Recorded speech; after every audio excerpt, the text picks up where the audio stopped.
Yes, welcome guys, welcome to SK Gyan channel. ये probability का जो क्विज नंबर 5th है skcomputercenter.com वेबसाइट पे, ये उसका सॉल्यूशन है। क्विज की प्रैक्टिस करने के लिए आप skcomputercenter.com वेबसाइट पे जो क्विज है प्रोबेबिलिटी का, उस पे जाओ। उस पे 5 क्विज जो है प्रोबेबिलिटी के वो अपलोड किए हुए हैं और ये उसके जो 5th क्विज है उसका सॉल्यूशन है। अगर आपको किसी भी क्वेश्चन में कोई डाउट रहता है तो आप इस वीडियो को वॉच करें और after that solve the quiz. Question number first, an urn contains 10 black and 5 white balls. Black balls 10 हैं, white balls 5 हैं. Two balls are drawn from the urn, one after the other without replacement. Without replacement का मतलब होता है एक बार, total balls 15 है ना, एक बार जो बॉल उठा ली है उसको वापस नहीं रखना, ठीक है, उसे बोलते हैं without replacement. What is the probability that both drawn balls are black? तो इसको लिखते कैसे हैं? आपको पहले ब्लैक बॉल उठानी है, जो ब्लैक बॉल है वो 10 है टोटल। तो टोटल बॉल्स कितनी है? ब्लैक वाइट टोटल कितनी है? टोटल 15 है। बाद में जो बॉल उठाई है उसको वापस नहीं रखना, तो जो दूसरी बॉल उठानी है वो भी ब्लैक ही होनी चाहिए। तो ब्लैक आपने एक ऑलरेडी निकाल ली हुई है तो वहां पे रहेगी 9, तो टोटल में से 14। अब आप इसको कटिंग कर दोगे and you will get the answer. So C answer is right answer.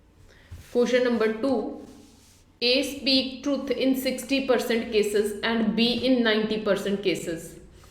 A truth बोलता है, उसकी जो प्रोबेबिलिटी है वो 60/100 है। बी बोलता है ट्रुथ, उसकी प्रोबेबिलिटी 90/100 है।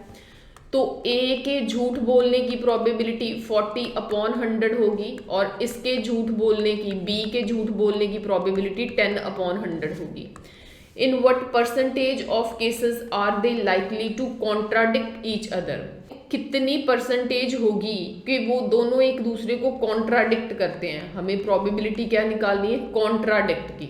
तो उसके लिए अगर ए सच बोलता है, बी झूठ बोलेगा। अगर ए झूठ बोलता है तो बी सच बोलेगा। क्लियर है? कॉन्ट्राडिक्ट करना ना दोनों ने। तो ए की जो है यहाँ पे 60/100, बी नॉट की जो है दैट इज 10/100, ए नॉट की जो है वो 40/100 एंड बी की जो है वो 90/100। तो इसको सॉल्व करो। यहाँ पे ये आपके पास आ जाएगा 6/100। तो इनको जब आप कैंसिल करते हो तो ये 36/100, तो टोटल इट इज 42/100। ठीक है, तो ये जो कॉन्ट्राडिक्ट करने की जो उनकी प्रोबेबिलिटी है वो 42% रहेगी। Question number 3, an urn contains 10 black balls 10 हैं, वाइट बॉल्स 5 हैं। 2 balls are drawn from the urn one after other without replacement, वही विदाउट रिप्लेसमेंट है। What is probability that both drawn balls are white? तो अब जो हैं दोनों balls जो हैं वो वाइट होनी चाहिए, तो वो 5/15 होगी, क्योंकि वाइट जो है 5 है, टोटल 15।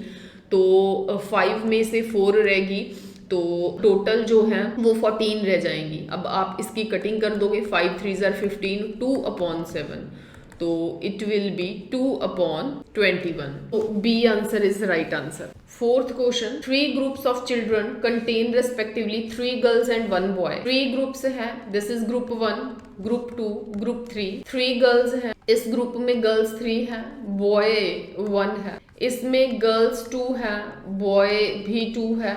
इसमें गर्ल 1 है, बॉय 2 है। 1 child is selected at random from each group. each group में से एक बच्चा लेना है। Probability that the 3 selected consist of 1 girl and 2 boys. Probability क्या फाइंड करनी है? 1 गर्ल होनी चाहिए, 2 बॉयज होने चाहिए। ये कोई कंडीशन नहीं बताई कि पहला कौन है दूसरा कौन है, ऐसी कोई कंडीशन नहीं बताई तो मैं इसे कैसे लिखूंगी? Probability girl G B B, मतलब पहली गर्ल है फिर बॉय फिर बॉय। तो कहने का मतलब फिर ऐसे भी तो हो सकता कि जो गर्ल सेलेक्ट करनी है वो दूसरे नंबर पे हो जाए, बॉयज़ जो हैं वो पहले और तीसरे नंबर पे हो जाए। यहाँ पे ऐसे भी तो हो सकता गर्ल लास्ट पे सिलेक्ट करे। तो जिसके लिए गर्ल की प्रोबेबिलिटी फर्स्ट ग्रुप में से, मतलब ऐसे जो लिखा ना, मतलब 3 ग्रुप में से उठानी है ना, तो एक पहले से, ये सेकंड से, मतलब यहाँ पे गर्ल लिखा वो पहले में से उठाओ, इसे सेकंड ग्रुप में से, इसे थर्ड ग्रुप में से, ठीक है। होप के क्लियर है। तो जो आपको गर्ल लेनी है, जैसे 3, टोटल कितने हैं 4। अब बॉय ये सेकंड नंबर पे, सेकंड ग्रुप में से उठानी है, आई बात समझ में। तो जिसके लिए आप है बॉय वो 2/4 रहेगा, फिर बॉय है वो फिर इसी ग्रुप में से उठाओगे 2/3, प्लस का साइन है, बॉय है इसमें से, बॉय है 1/4, गर्ल है 2/4, इसमें से बॉय 2/3, ठीक है।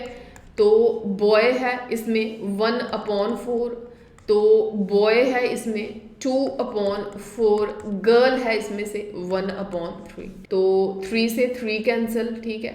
2 2 4 से 4 कैंसिल। इसकी और एक इजी कैलकुलेशन आप कर सकते हो, वो बेटर ये रहेगा कि इसके सबके डिवाइड में ना 48 बन रहा है, वो रहने दो, इसकी कटिंग मत करो, ठीक है। पहले यहाँ पे भी 48 है, यहाँ पे भी 48 रहेगा, यहाँ पे भी 48 रहेगा। तो ये 3 2 6, 6 2 12, 2 2 4, नेक्स्ट 2, ठीक है। तो 48 यहाँ पे इनको ऐड कर दो, 12 4 16, 16 2 18, ठीक है। अब इसकी कट 6 3 18, 6 8 48, तो 3/8 आंसर रहेगा। So C answer is right answer. Question number 5, probability A union B आपको फाइंड करनी है। तो जैसे 2 times probability A is equal to probability B is equal to 5/13, कहने का मतलब जो प्रोबेबिलिटी ए है वो 2 इस साइड आके डिवाइड हो जाएगा 5/26। प्रोबेबिलिटी बी है जो वो रहेगा 5/13, ये 5/26, ये 5/13। तो प्रोबेबिलिटी ए गिवन बी जो कि है 2/5, ठीक है। तो इसमें आप इसका फॉर्मूला अप्लाई करोगे। इसका फॉर्मूला क्या रहेगा, प्रोबेबिलिटी ए इंटरसेक्शन बी ऊपर रहता है, नीचे प्रोबेबिलिटी बी 2/5। अब अगर देखें तो नीचे प्रोबेबिलिटी बी है, तो प्रोबेबिलिटी बी की वैल्यू भी हमारे पास है ना। तो ऊपर इंटरसेक्शन है, तो इंटरसेक्शन का मैं फॉर्मूला अप्लाई कर दूंगी जिससे यूनियन निकल आएगा। क्लियर है। तो ऊपर probability A plus probability B minus probability A intersection B लिखोगे और डिवाइड में प्रोबेबिलिटी बी लिखोगे and this is equal to 2/5। Probability A जो है वो 5/26 है, ठीक है। यहाँ पे 5/26 लिखोगे, प्रोबेबिलिटी बी लिखोगे 5/13 एंड इंटरसेक्शन में आप लिखोगे कुछ भी नहीं, क्योंकि उसकी वैल्यू आपको फाइंड करनी है। तो प्रोबेबिलिटी बी जो है वो 5/13, ठीक है। This is equal to 2/5। Clear है। अब यहाँ पे इन दोनों को अगर मैं सॉल्व करूँ तो ये है कि 5/16 मैं 5/26 ऐसे रहने देती हूँ, ये 5/13 ऐसे रहने देती हूँ, प्रोबेबिलिटी ए इंटरसेक्शन बी ऐसे रहने देती हूँ, ये उस साइड जाके मल्टीप्लाई होगा तो उसे मैं कर देती हूँ 2/5 मल्टीप्लाई 2/5 मल्टीप्लाई 5/13, ठीक है। तो 5 के साथ 5 कैंसिल हो गया, फाइन। तो मुझे इसकी वैल्यू निकालनी, इसकी वैल्यू निकालनी, ये उस साइड जाके प्लस हो गया तो 5/26, तो ये इस साइड आके प्लस हो गया, फाइन। तो आपको पता कि ये 2/13 है ना। यहाँ पे 5/13 तो मैंने ये वाला ही लिख दिया ना, तो वो 2/13 इस साइड आएगा। अब पता क्या करो, यहाँ पे ना 26 है, यहाँ पे भी 26 बना दो। अगर यहाँ पे 26 बनाओगे तो ऊपर 10 बनेगा ना, यहाँ पे भी 26 तो ऊपर 4 बनेगा, एलसीएम लेके कर लिया, ठीक है। ऐसे आपने माइंड में करनी ये कैलकुलेशन, ठीक है। कुछ स्टेप्स जो हैं वो कम हो जाते हैं, तो जिससे एमसीक्यू बहुत ईजिली सॉल्व हो जाता है। ये 15 - 4 रहेगा, 11/26 रहेगा, ए ऑप्शन रहेगी। Question number 6, Arun and Tarun appear for an interview for 2 vacancies. The probability of Arun selection, Arun के सिलेक्ट होने की 1/3, that of Tarun selection 1/5। Find the probability that only one of them will be selected. अगर Arun select हुआ तरुण नहीं होगा, अगर अरुण नहीं हुआ तो तरुण होगा। ठीक है, अरुण की कितनी है 1/3, तरुण की नहीं। ठीक है, टी नॉट की कैसे निकालोगे, वो रहेगी 4/5। ठीक है, तो यहाँ पे 4/5। अरुण की नहीं तो वहां पे क्या होगा 2/3। तरुण की वो होगी 1/5। तो ये 4/15, यहाँ पे 2/15, यहाँ पे 15, यहाँ पे 6/15। ठीक है, कटिंग कर दो भाई, यहाँ पे 2, यहाँ पे 5, 2/5। So A option will be right option. Question number 7th, in a school there are 1000 students out of which 430 are girls. Girls जो हैं वो 430 हैं. It is known that out of 430 girls 10% of girl students study in class 12। मतलब girl भी हैं and as well as दोनों चीज़ें हैं, 12th क्लास में भी हैं। वो कितनी है, वो 10% ऑफ 430 है, जिसको आप लिखोगे 10/100 मल्टीप्लाई 430। ये ज़ीरो इसके साथ, ये ज़ीरो इसके साथ, मतलब 43 आ गया। ठीक है, 43 गर्ल्स हैं जो क्लास 12th में पढ़ती हैं। कौन है, गर्ल्स हैं जो क्लास 12th में पढ़ती हैं। ठीक है, नेक्स्ट पढ़ते हैं statement. What is the probability that a student chosen randomly study in class 12th।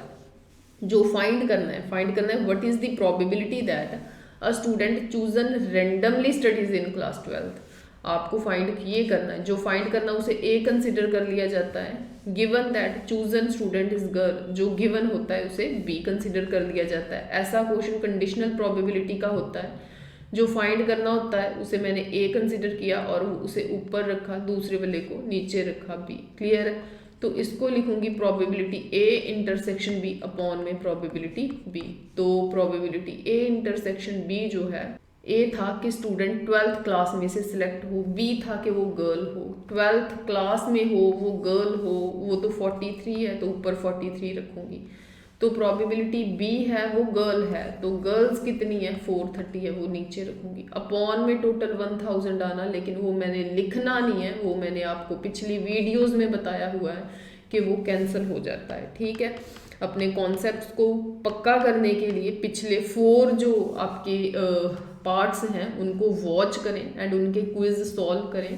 Probability का जो भी इम्पोर्टेंट पोर्शन है वो इसमें डाल दिया गया है। तो इसकी कटिंग करोगे 1/10, जो कि आपका डी आंसर है। Question number 8, a letter is known to have come from either Tatanagar और कैलकाटा। देयर आर 2 वर्ड्स, एक टाटानगर है TA टाटा NAGAR, एक कैलकाटा है CALCUTTA। ठीक है, on the envelope just 2 consecutive letters TA are visible। On the envelope just 2 consecutive letters TA are visible। तो envelope के ऊपर ना सिर्फ TA ही दिख रहा है। ठीक है, वो कॉन्सिक्यूटिव हैं, लगातार हैं बैठे। ठीक है, दूर दूर नहीं है।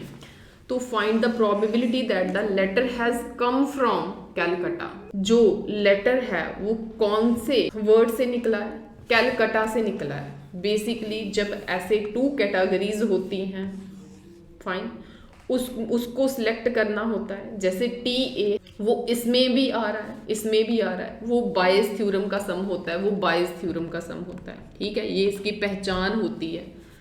तो जो 2 कैटेगरीज होती हैं उनको मैं तो E1 E2 मान लेती हूँ। प्रोबेबिलिटी ऑफ E1 तो 1/2 रहेगी, इसकी भी 1/2 रहेगी, क्योंकि दोनों में से अगर इसको सिलेक्ट करना है तो जिसको भी सिलेक्ट करना है, इसको करना है या इसको करना है, टोटल कितने जने हैं 2। तो अगर इसको सिलेक्ट करना है तो 1/2, इसको सिलेक्ट करना है तो 1/2। आई बात समझ में। उसके बाद रही बात TA की। ठीक है, तो जो ऐसी चीज होती थी जो दोनों में कॉमन होती थी, मैं तो उसे A कंसिडर कर लेती थी। आप देख लो क्या करना है। ठीक है, उसके बाद प्रोबेबिलिटी A गिवन E1 निकाला जाता था, प्रोबेबिलिटी A गिवन E2 निकाला जाता था। ये बायस थ्योरम के स्टेप्स होते हैं। मतलब जो कॉमन चीज है ना, कॉमन क्या है, कॉमन A है। A क्या है, A है TA का इकट्ठा आना। वो किस में से निकालना है, वो E1 में से निकालना है। तो टोटल उसमें कॉन्सिक्यूटिव वर्ड कॉन्सिक्यूटिव वर्ड को आपने ध्यान में रखना है।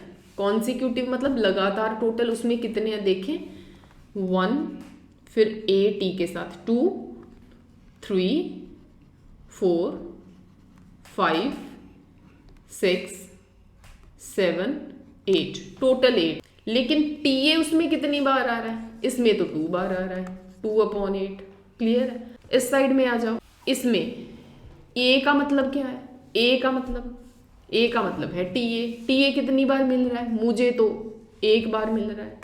टोटल कॉन्सिक्यूटिव है कितने, 1, ए के साथ है 2, 3, 4, 5, 6, 7, टोटल 7 है। आई बात समझ में। 2/8 आ गया, 1/7 आ गया इसका। तो आपको जब भी प्रोबेबिलिटी बायस थ्योरम निकालनी होती है, जैसे कैलकाटा को मैंने E2 माना है, तो यहाँ पे आप E2 गिवन ए लिखोगे। क्लियर है। जिसका फॉर्मूला ये बात बताई थी ना, E2 मीन्स कैलकाटा में क्या आना चाहिए, TA इकट्ठा आना चाहिए। तो उसका यहाँ पे फॉर्मूला क्या रहेगा, इसी चीज़ को यहाँ पे लिख दिया जाता है लेकिन उल्टा करके, मीन्स A गिवन E2 करके, और यहाँ पे प्रोबेबिलिटी E2 डाल दिया जाता है जो नीचे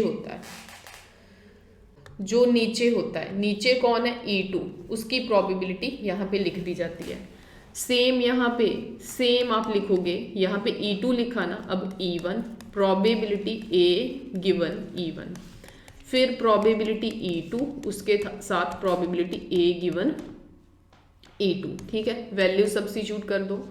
E2 की वैल्यू क्या रहेगी, E2 की वैल्यू 1/2 प्रोबेबिलिटी E2 की वैल्यू, और A गिवन E2 की वैल्यू क्या रहेगी, वो रहेगी 1/7। ठीक है, डिवाइड में यहाँ पे E1 की वैल्यू क्या है, 1/2 प्रोबेबिलिटी E1 मतलब बेसिकली A गिवन E1 की वैल्यू क्या है, दैट इज 2/8 मतलब 1/4। ठीक है, 2/8 प्लस में E2 की वैल्यू क्या है, that is again 1/2 and A given E2 की प्रोबेबिलिटी क्या है, 1/7। अब आप, ठीक है, after solving this you will get the answer 4/। Question number 9, events A and B are such that probability A है 1/2, probability B है 7/12, probability not A means A complement और मतलब union, probability B not means B complement is equal to 1/4। state whether A and B are independent, उसके लिए आपको A intersection B का जो result है वो probability A into probability B के इक्वल रखना चाहिए।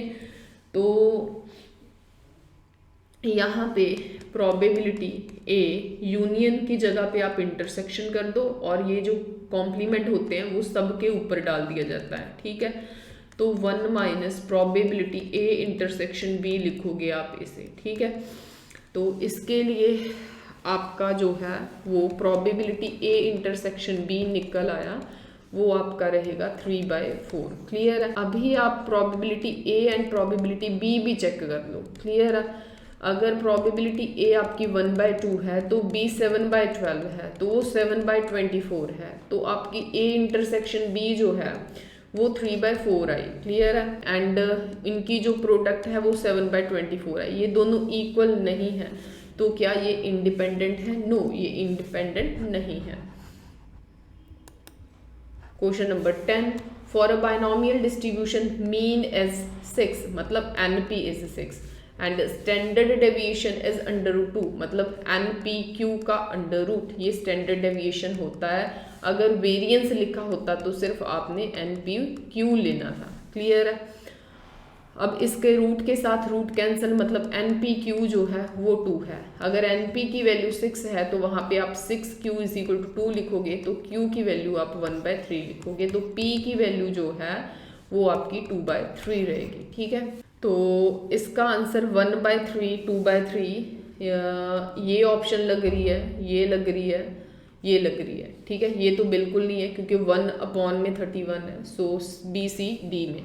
इसके बाद आपको n निकालना होता है। ठीक है, n कैसे निकालना है, क्योंकि ये जो रेज टू पावर है ना वो कहाँ से पता लगेगी, वो n से लगेगी पता। ठीक है, तो आप ऐसे करो कि p की वैल्यू जैसे 2/3 आई है ना, इसमें पुट कर दो। क्लियर है। एन को ऐसे रखो, पी की जगह पे 2/3 पुट कर दो, 6, एन इज इक्वल टू 6, 2/3 को ना आप 3/2 कर दो तो ये बन गया 9। तो एन की वैल्यू 9 है जैसे, तो इसमें जो ऑप्शन है नीचे वाली तीनों में से वो बी ऑप्शन रहेगी। ठीक है, thank you, thanks for watching. If you like the video please like share subscribe my channel.